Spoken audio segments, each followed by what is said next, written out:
Welcome to Brady's Blunders, where I show you the mistakes in my games, hoping you don't make the same ones in yours. Today's video isn't a real Brady blunder in that it doesn't cost me the game or anything, but I did learn a couple of interesting things, and hopefully you will find them of value too. So I'm playing black in this game, and I approach white's corner. And white played here, a move I've not seen before. I kicked him, and he extended. So now white's corner is alive. I pressed down on white, and he immediately pushed through and cut, which I actually wasn't expecting. And it turns out that my push down is an overplay, and let me explain why. You see this pushing down play in quite a lot of joseki, but in general, this is only a real play if white's corner isn't completely alive yet. If white's corner is completely alive, then white has nothing to lose by pushing and cutting because he only has one stone to worry about, and his corner is completely safe. And I was actually expecting white to run along the third line, but that was my mistake, and his push and cut was correct. This raises the question for this video, and that is, you're black. Where would you play now? And if you would like to go ahead and think about it, please feel free to pause. Right. Well, I extended here, and this was wrong. And it can be shown to be wrong in a single move, because if white just extends here, now you can see that A and B are mie for white. In other words, they're equivalent options. If I rescue these two stones and come out this way, then white can surround the others, getting a large corner and an advantage in this game. And similarly, if I move out with the three stones, then white can encircle the others. Now, it's unlikely that those black stones are going to die, but they are going to be forced to live small on the inside for just a few points and in gote, and that would be a really good result for white and pretty bad for black. Now, funnily, when I was a Q player, I wouldn't like that result as white, because I would have thought of the left side as being, this is my territory, and that's just not correct. And if I go back a few moves, you can see why I think that, because, you know, white's got so many stones invested on the left-hand side, it should be his. But the reality is, white can't even secure it with another move. It would take two. And those moves would only barely get up to the fourth line, so there's not much potential there.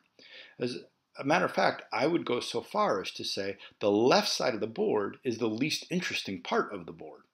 And neither side really wants to play there.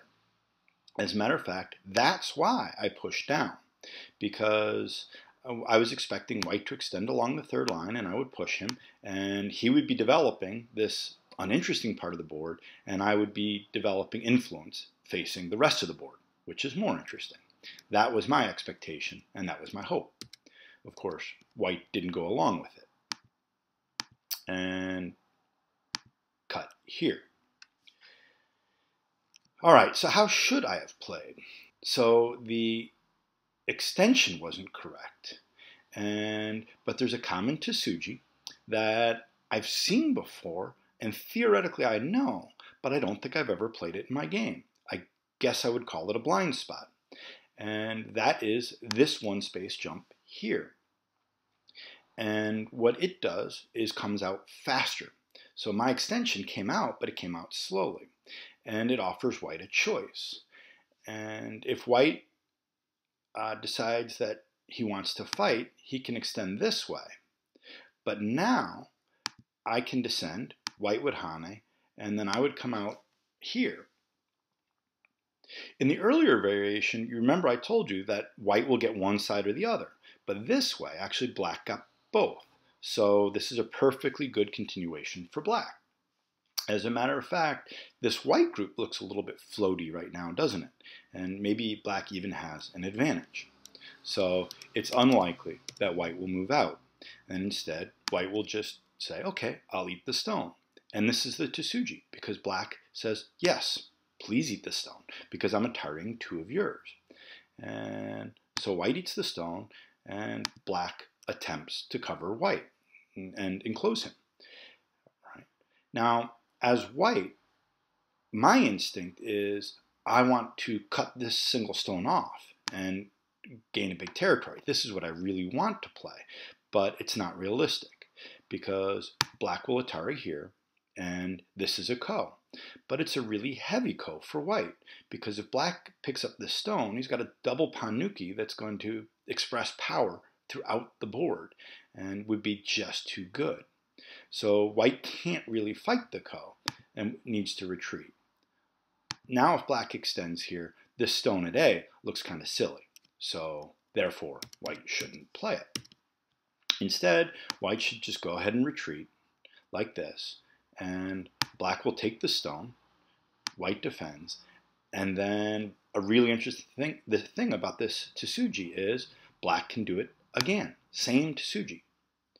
So he does the 1-space jump, white says atari, black says go ahead and eat that stone, white does, black encloses, again, white wants to play here, but realizes quickly that that's not a good option, so won't play there, and will instead come back and defend with the same continuation of atari and connect. And this way, I would have achieved the objective that I had set out, which was make white occupy and make territory on the uninteresting part of the board, whereas I have this glorious wall exerting power over the rest of the board. This would be very reasonable for black. At any rate, I've never played this Tsuji, and it was a definite blind spot in my game. And now I think, having made this video and having studied it, I think I will remember it. But it makes me wonder something, and does this Tsuji have a name? And the reason I ask this is I watched a video. It was actually an interview with Kevin Huang and Andy Oken. And it was on Kevin's new video series called Go Talk, which I highly recommend, and I will link to in the information section down below. And in it, Andy said, hey, you know, we all know how to react to a monkey jump, and could one of the reasons be that we all know about the monkey jump is because the monkey jump has a name? And I think that's a really interesting idea. Do we know the monkey jump because it's got a name? And is it possible that I never really learned this Tsuji because I have no idea what it's called? It's just a pattern of stones that one needs to be familiar with. So I guess I have a question for the viewers. Does this Tsuji have a name? And I'm not talking about a Chinese name or a Japanese name or a Korean name, because I don't speak Chinese, Japanese, or Korean, but either an English translation or even a unique English name. And because I really think if it had had a name, I might have known it before now. And maybe that'd be true for others too. So if this does have a name, please put it in the comments. If it doesn't, maybe we should come up with one. What do you think? Anyway, that's it. What did I learn from this game? Well, I learned that pressing down is an overplay if the corner is unconditionally alive, because it makes the decision for white very easy. Just push and cut. You'll be all right. And then I learned this Tsuji. I just wonder if I would have known it earlier, if it had a name. Thanks for watching. I'll see you next time.